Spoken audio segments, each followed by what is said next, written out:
எம்பெருமானார் திருவடிகளே சரணம். எல்லா உயிர்களும் சமம்.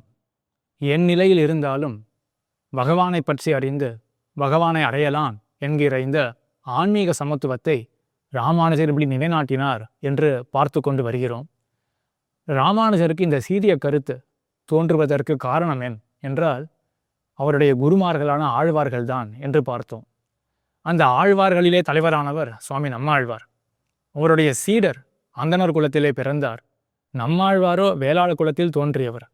ஆனால் அவருடைய சீடர் அந்தண குலத்தில் தோன்றிய மதுரகவி ஆழ்வார் நம்மாழ்வாருடைய எல்லையற்ற ஞானத்தையும் பக்தியையும் கண்டு வியந்து அவர் திருவடிகளிலே சிஷ்யராக விழுந்தார் என்று பார்த்தோம். மதுரகவி ஆழ்வார் சொல்லக்கூடிய பாசுரம் இது. பயனன்றாகிலும் பாங்கல்லராகிலும் செயல் நன்றாக திருத்தி பணிகொள்வான் குயில் நின்ற ஆர்பொழில் சூழ் குருகூர் நம்பி முயல்கின்றேன் உந்தன் மொய்களற்கு அன்பையே என்று.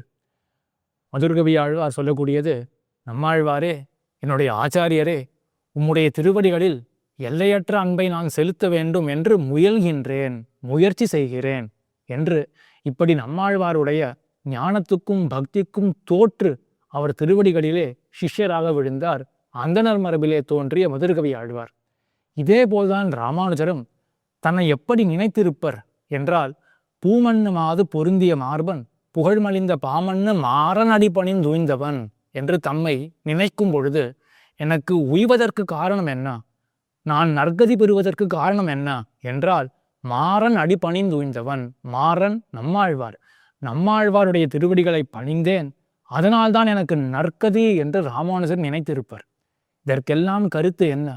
பிறவிக்கு எவ்விதத்திலும் ஏற்றம் கிடையாது. பகவானிடத்தில் இருக்கக்கூடிய ஞானத்துக்கும் பக்திக்கும் தான் ஏற்றம். இதுதான் அந்த ஆன்மீக சமத்துவம். இதைத்தான் சுவாமி ராமானுஜர் நிலைநாட்டினார்.